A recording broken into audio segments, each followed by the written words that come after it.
Hello. Welcome back to another episode of the Reflection Hour. I'm going to be honest, it feels like it's been forever since I actually recorded a new episode, and that's because it actually has been a while since I've recorded an episode. And the reason for that is because I think ultimately I don't really completely know what I was up to. And I think I kind of had to go through a period of not really knowing what I wanted with my life to almost zero in on what it is that I did want. Meaning, the more that you know you don't want to do something, the more you can actually get clarity on what it is that you do want. And I think part of this process is recognizing the abundance that exists all around us, okay? Abundance is all around us. And if you're looking for abundance, you will find abundance. If you're looking for scarcity, you will find scarcity. And it's just so important to be highly conscious of where you are choosing to place your focus. And I think for a really long time, and in all honesty, it's probably not even that long, let's be honest, but it's felt like it's been a while where I have not been focusing on the abundance in my life. Instead, I was focusing on my limitations or my perceived limitations. And I think it doesn't help when you're around people who are doing the same thing, because like attracts like. And if you believe that you can't do something and you're around a bunch of other people who believe that they can't do something, then you are going to reinforce that belief in each other by virtue of your conversations, by virtue of the things that you focus on. And that's why it is so incredibly important to be mindful of the company that you keep. My grandmother has always said to me, show me your 5 friends and I'll tell you who you are. And it's because ultimately birds of a feather flock together. So you have to make sure that the people that you're surrounding yourself with are exhibiting the values and mindsets and beliefs that you yourself would like to cultivate within you. And if that's not the case, then you're going to have to really take a step back and think about whether or not you want to be in close proximity to the people that you have been in close proximity with. And I think this is very timely given that it is December 27th. It's the end of 2025, which I don't know about you guys, it always kind of feels like a clusterfuck because I think once Halloween hits, the rest of the year goes by so fast. I also think it doesn't help that the days are shorter, okay? Thankfully, we just hit the winter solstice on December 21st. So now the days are getting longer, but they're obviously still going to feel short because we're only about like 6 days out from the winter solstice. So it's still getting dark early. And funny enough, I saw this video maybe like a week ago of this woman who lives in Alaska, and she was showing us through video how short the day is in Alaska.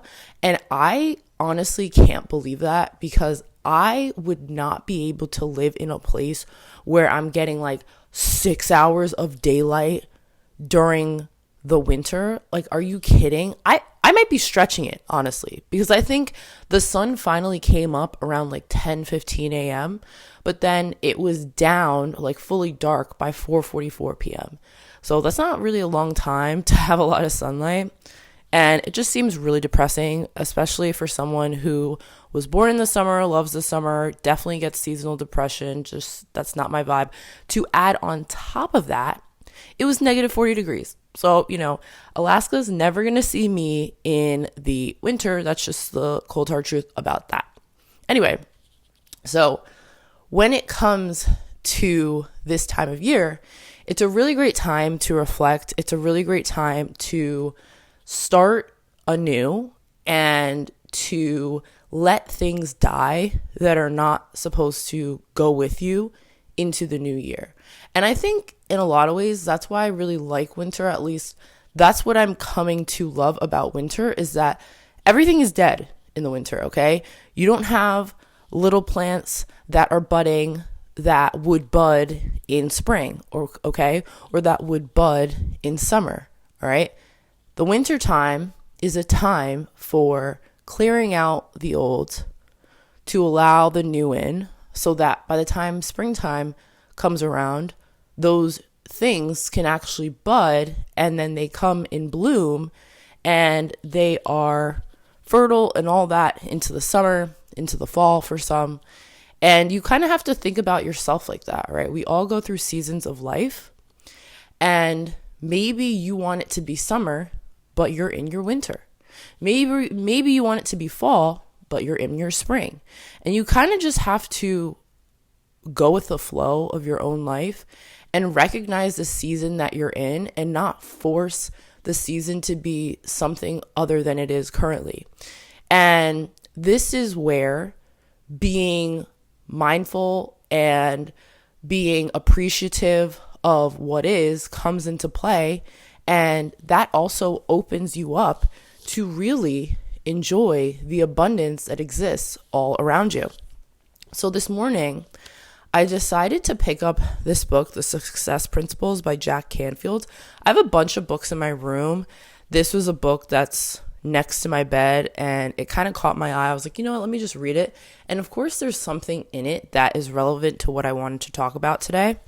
So this little small section is on appreciation and how it is a secret of success. So it says, another important reason for being in a state of appreciation as often as possible is that when you are in such a state, you are in one of the highest vibrational emotional states possible. When you are in a state of appreciation and gratitude, you are in a state of abundance. You are appreciating what you do have instead of focusing on and complaining about what you don't have. Your focus is on what you have received, and you always get more of what you focus on. And because the law of attraction states that like attracts like, you will attract more abundance, more to be thankful for to you. The more you are in a state of gratitude, the more you will attract to be grateful for. It becomes an upward spiraling process of ever increasing abundance that just keeps getting better and better. Think about it. The more grateful people are for the gifts we give them, the more inclined we are to give them more gifts. True. Their gratitude and appreciation reinforces our giving. The same principle holds as true on a universal and spiritual level as it does on an interpersonal level. And this is exactly what I was saying earlier. You have to focus on the things that you want to expand in your life. And that means in every aspect of your life. A major change that I've been making when it comes to how I look at my finances is I could look at my bills and all this stuff and be super annoyed that I have to pay this and I have to pay that, and I still have to pay off more of my credit card. I still wish I had more money in my savings. But it's like, why not focus on the efforts that I have been taking and how I have been hitting away at that ice block, okay, or chipping away at that ice block. And I have been doing that. So I'm really grateful for the fact that I have more money in my savings account now. I have been paying off my credit card bill consistently and haven't been putting more money on it. I am grateful for the fact that I've been adding to my investment account and I haven't been taking money out of it. I'm grateful that I've been changing my financial habits overall. I'm grateful for the fact that I can pay my bills every month. Maybe it's a little late, but it's never late to the point where it's having a negative effect on my credit score. I'm thankful for the fact that my credit score has been going up every month. There's so many things that I'm grateful for, okay? And by me professing that out loud, it makes it so that the universe wants to give me more things to be grateful for. I'm grateful for my job. I'm grateful for the fact that I have my phone and I have this mic and I have these books that I can read from and I have a roof over my head. I have warm covers. I have water, I have food, I have a car, I have clean air to breathe, I have my dogs, I have my parents, I have my siblings, I have my other family members. You can go on this rampage of all of the things that you're grateful for in your life.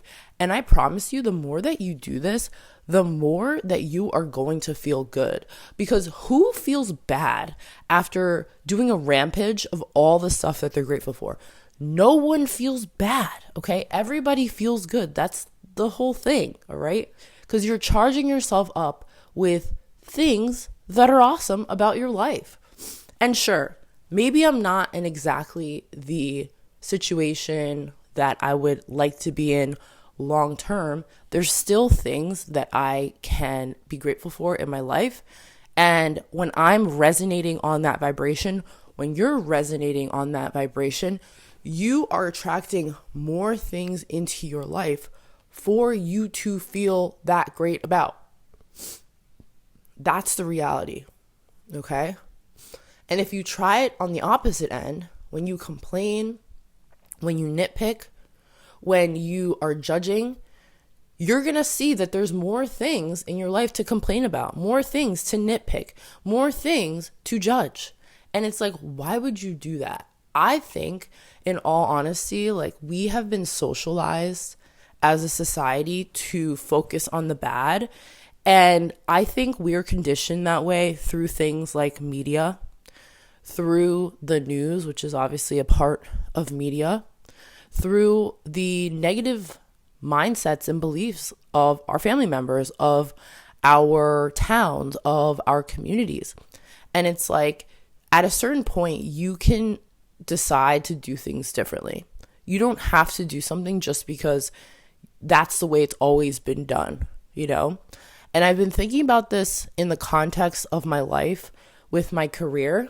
I think for so long, I just didn't think it was possible for me to really create a life that I wanted to live. Instead, I was trying to copy and paste certain aspects of how, oh, well, that's just the way things are, onto my life, and then to be happy within that structure. But I've just been learning that you can't make something work for your life that was never meant to work, okay? What does this mean? So if you're the type of person who's creative, who likes to travel, who likes to think of these different ideas, who is a bit unconventional, you're never going to fit in a conventional system. And where you go wrong is by trying to do exactly that. And I think that's literally exactly what I've been doing in my life. I've been trying to fit myself in a mold, and that's honestly what's been stressful. I also do have this firm belief, however, that you can't exactly mess up what's truly for you, but I do think that you can make your time more frustrating when you focus on the things or the aspects of your life that you don't like. Because I think whatever you're meant to do, you will do because you're drawn to it for a reason. At some point, it's going to happen in your life. And I think when it comes to me and my path, I think I wanted certain things to happen in my life earlier than I was ready for it. And that's why it didn't happen, okay? That's why I ended up, quote unquote, self-sabotaging my success when it came to YouTube, my success when it came to my podcast. But the reality was that I wasn't quite ready for that level of exposure yet, because I don't think I had really come to terms with my sense of self. And I'm honestly grateful that I didn't get that success when I really wanted it, when I really felt like it was a necessity. And I was like, oh my gosh, if I don't get this right now, like, my life is over. And it wasn't, because I'm still alive right now and I'm talking to you right now. And I just feel like I'm so much more detached from external validators of followers and money and all this stuff, because at the end of the day, if you're not good with yourself when you wake up and you look at yourself in the mirror, all of the success in the world, all the money in the world doesn't mean jack shit. It really doesn't, okay? And you will constantly try to satiate a hole inside of you that will never be satiated by things outside of you, because the reality is you have to give to yourself internally. And from that outspring of the abundance that you find within, that spills into your external reality. And that's when it works, okay? That's how we have to approach this whole thing. So many of us are approaching abundance from the wrong place, okay? We're trying to find it outside of ourselves first. But if you try to find something outside of yourself, you're never going to find it. Like, you're literally never going to find it. I'm saying this as someone who never found it outside of themselves. I found it within, okay? And I feel much better now in my place of life where, yeah, you could say I don't have many friends. You could say that I'm in this job, it's not making me a ton of money, but I'm able to see what I really do like about where I'm at in my life, the things that I've got going on. I'm expressing myself creatively again. I have a vision for my life, and that is the abundance that I'm looking for, okay? It's in my own belief of self. It's in how I view myself. It's in how I'm viewing the world that I'm in and the possibilities that are within it that I can easily tap into if I see myself as capable. If you see yourself as capable, you can do the exact same thing. I'm looking at this Stanford commencement address, and it's right in front of my bed.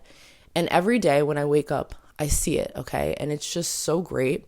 And I think there's so much value to actually having motivational quotes in your immediate environment and seeing things that are inspirational and aspirational to you that reminds you that everything is working out for you. It's all going to be okay. And you just really got to follow your soul and stop allowing the opinions of others to dictate what it is that you decide to do with your life. And I'm saying this as someone who spent a large portion of their 20s, if not all of their 20s, listening to what other people had to say about what I should do with my life. And I won't even just say it's my 20s. I will say it's been my entire life. I'm 30 now. I've been loving 30 so far because I just feel so much more stable.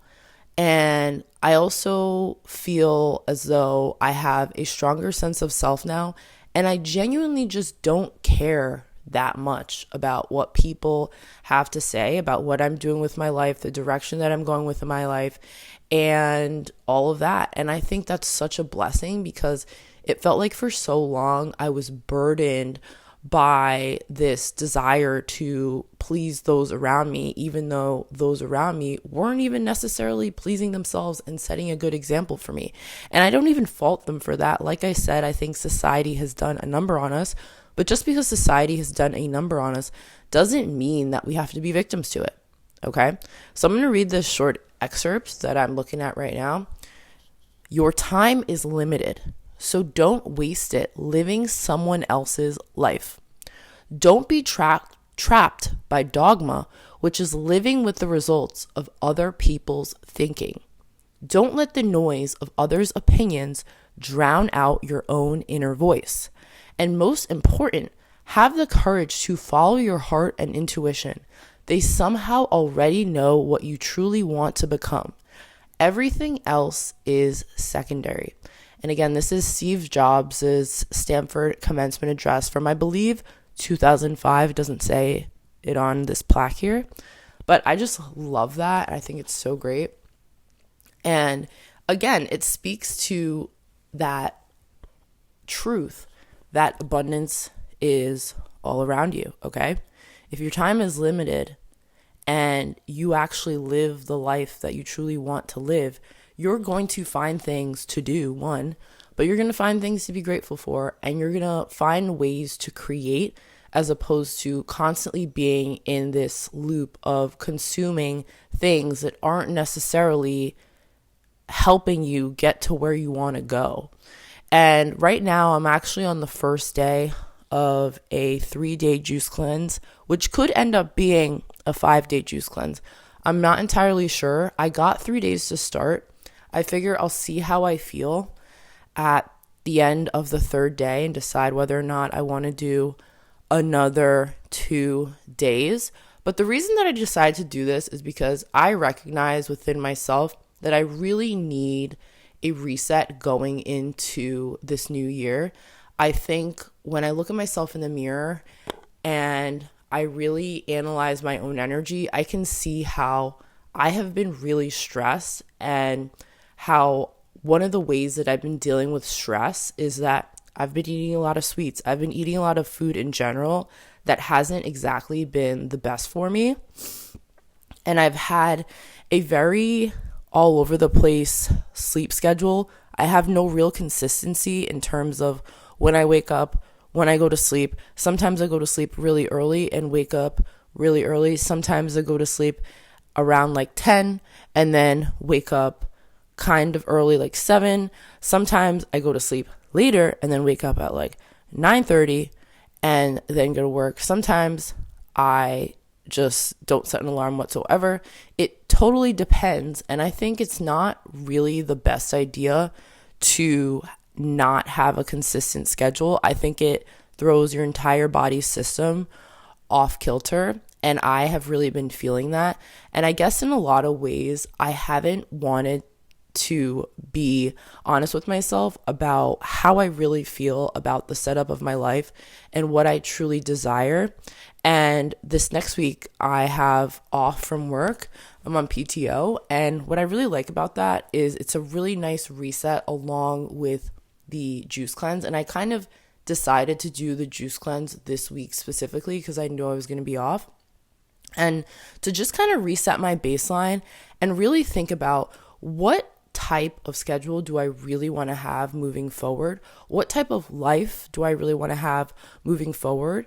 And what type of work fits into that? Okay. What lights me up? What do I not really have to force myself to do? What am I not seeing as a possibility for me that I should be seeing? And maybe you should ask yourself those questions as well. Where are you holding yourself back out of fear? And when I really think about me getting these different jobs, whether it's at a fitness studio, whether it's at a retail store, whether it was in corporate sales, I can now see that a major through line for why I would get a job at a company as opposed to really going all in on my own thing is because I was afraid. It's because I had this memory of something that didn't work out in the past without seeing that I was not fully ready to take on the responsibilities of going all in on my own thing, because in my mind, I had a lot of beliefs that honestly weren't serving me. And I lacked the consistency. I lacked the structure, right? The financial discipline to actually withhold what it means to own your own business, to do your own thing. And how many of us are equating failing with, oh, you should just never try it again, instead of seeing the lessons that the failure was really meant to teach you, which was, in my case, you have to structure your finances differently. You have to structure your time differently. You have to be extremely consistent. You have to be someone who's reliable. You have to be someone who has a strategy, who has a system that can sustain this progress, this upward progress over time so that you can build something sustainable.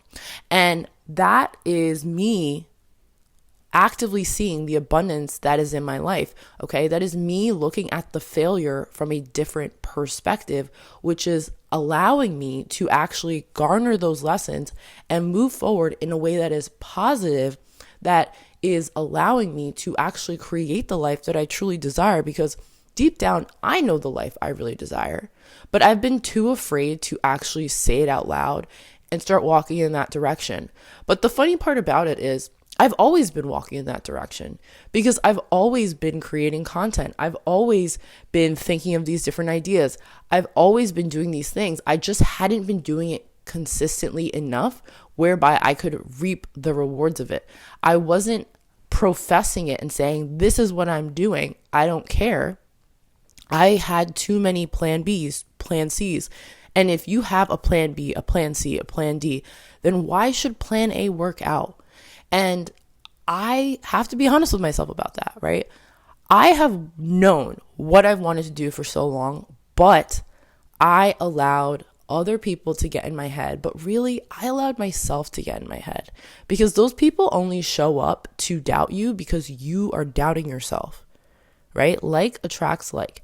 If you're hanging out with a bunch of people who don't believe that they can live a life that they love, something that they created, you are going to feel the same way. It is the reality, okay? And you should take that on the chin. Don't blame other people for anything. Literally take accountability for it all, because when you take accountability for it all, then you can do something about it. And I think that is the most important part. I want to know that I can do something about my life. And don't you want to know that you can do something about your life? I hope you do.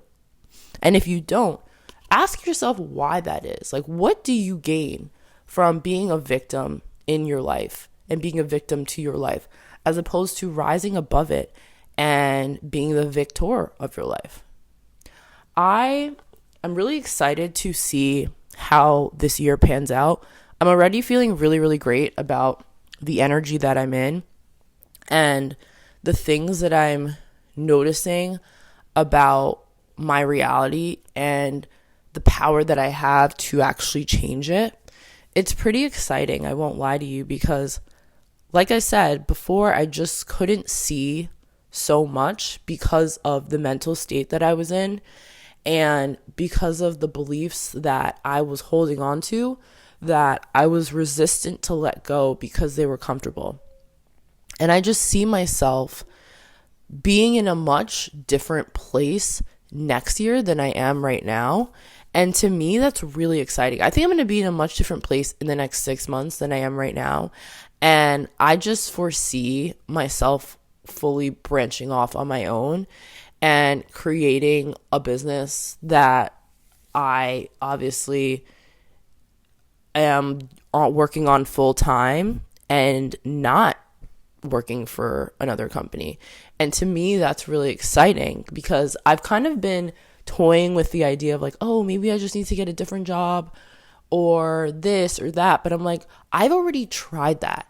And I think, again, that's part of the mindset upgrade that you go through. When you do a bunch of things trying to figure it out, it helps you eliminate the things that you definitely don't want to do. And when you definitely don't know what you want to do, it narrows your focus so that you can focus on what you really do want to do. And that's why it's all valuable. I just never really understood that when I was younger, because I was constantly trying to make things work, like make everything else work other than what I really wanted to do. And it's almost like a process of elimination thing of, okay, well, this didn't work. All right, well, that didn't work. Oh, yeah, that didn't work too. So I might as well go all in on this thing. And it's so funny when I hear stories of people talk about their lives and how something finally clicked into place. It's always something along those lines of, oh, well, I tried this, I tried that, I tried that, I tried that, and it all didn't work. And then finally, this thing just worked. And it was like, oh, glory moment. I'm specifically thinking about Sarah Blakely, the creator of Spanx, and how she said she tried a bunch of different businesses. I think she was selling like printers or something like that, door to door. And she had essentially put out a call to the universe and said, hey, like, I just really want an idea of something that I can create that will help people. Like, please help me with that idea. And then I think she said maybe like that day or the next day or within the week, she got the idea for Spanx, and then she started to work on it. And obviously we know where Sarah Blakely is now. If you don't, she was the creator of Spanx. And I think she's working on something else like Sneaks or something, which in my mind, I'm like, all right, I don't know if I would buy that, but hey, there's a target market for everything. my point on that is she kept going and she had faith that everything was going to work out for her. And it did. It didn't work out in the exact timing that she would have liked, but I'm sure she would say hindsight is 2020, and it actually did work out exactly how it was supposed to and at exactly the perfect time. And I really feel that way about my life. Like, I truly have this new lease on life, and it really is so much attributed to my mindset and to the fact that I went through experiences that I didn't necessarily love at the moment, but that I'm so grateful for the lessons that they taught me. And I can especially think about this in terms of my travels, okay? When I spent time in San Francisco and I was so freaking convinced that I was going to be a startup founder, and I was going to work in tech, and this was going to be it, and this was going to be my big break, and I was going to be like Mark Zuckerberg, and that didn't work out, and it didn't work out twice. I could have literally threw in the towel and been like, fuck this, what is this life thing, what is this dreams thing, why am I even doing any of this, I should just go be depressed, I should go be in a corner, and I should just, I don't know, not care about my life at all anymore, and just lose that spark. But I didn't do that. I almost think I'm not capable of doing that, which I'm really grateful for. Like, as much as life has been difficult for me, and when I say difficult, I mean it's been disappointing. I have been let down. I have thought things were going to work, and then they didn't work. I have continued to move forward. I don't know why. Like, I can't sit here and tell you why I've decided to move forward, even when the pain of rejection, the pain of failure has felt so stark at times. But for whatever reason, there's something within me that can't let go. Meaning, I cannot just give up. I can't do it. I think some people can give up, but I'm not one of those people. And I'm really grateful for that.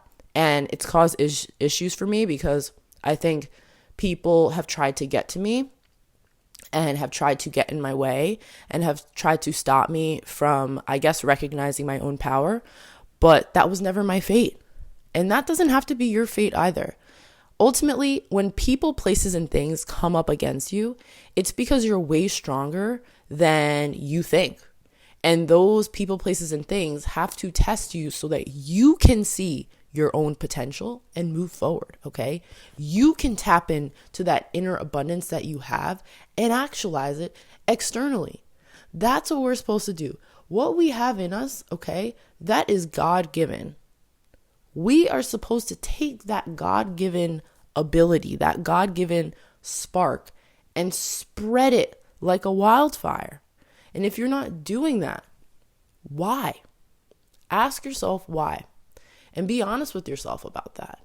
And sometimes it requires you to get really quiet and for you to journal and for you to make voice notes and to see the threads that maybe you can't consciously put together, but that your subconscious slips into your speech via the journaling, the voice noting, whatever else practices that you like to get in touch with yourself. So, abundance is all around you, all right? And just think about it in terms of looking outside, okay? You can go outside during the summer and you won't be able to count the blades of grass. You won't be able to count the trees in the forest. You won't be able to count the droplets of water or measure how much water is in the ocean, is in the lakes, the streams, all of this, okay? The world is naturally abundant, right? They're printing money every single freaking day out the wazoo. Abundance is everywhere. There's so many people. There's billions of people. There's so many animals, okay? There's so many granules of sand at the beach, dirt, insects, so much. There's literally so much out there. And we're being force-fed this lie that things are scarce when the reality is that that's not the truth. Look at nature. Nature is abundant and we are part of nature, which means we are abundant, but we must focus on that. So the reflection ritual that I have for you today, I want you to get out a piece of paper and I want you to think about the things in your life that have overflow, okay? The things in your life that you're grateful for. You can start with, oh my gosh, it's a snowy day today. There's so much snow out. You can start with, oh, when I turn on the faucet, there's so much water that comes out. You can start anywhere, all right? Just write down a bunch of things that are abundant in nature. Write down the things that you're grateful for. Write down your wildest dreams as well. If abundance is a natural thing, right, which it is, what would you do with your life knowing that you're taken care of? Like, what is your biggest dream of all? When you get honest with yourself about that and you make it a consistent practice to wake up every morning and write down all the things or all the aspects of abundance around you, you will start to rewire your brain and you will start to see that, wow, I am abundant. Why have I been complaining? Why have I been giving myself limitations when God isn't limited, the universe isn't limited, source isn't limited. I'm an aspect of source, God, universe. I am abundant. So I hope you enjoyed this episode. I know it's a little all over the place, but I really just want to hammer home the point that abundance is all around you. And there's really no reason for any of us to feel like that is not the case. The only reason we feel that's not the case is because we are listening to people who believe that's not the case. We are listening to media that is making us believe that's not the case.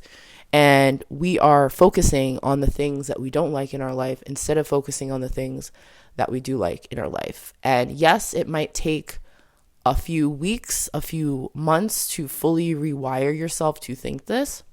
But ultimately, it's a daily thing that you have to keep up with in choosing to see the abundance instead of choosing to see the limitation, because wherever you focus, your energy is what you expand in your life. And if you don't like what you've been expanding in your life, maybe it's time for you to focus on something new. Thank you guys so much for tuning into another episode of The Reflection Hour. I'm your host, Sydney. If you like this episode, make sure to subscribe to this podcast. Maybe share it with a friend. Maybe give it a like. Maybe drop a comment if you have something to say, if you're on YouTube. And I will see you all in the next one. Happy New Year. And remember that you are always abundant. You were born abundant. And all you have to do is start looking in abundance's direction. Bye.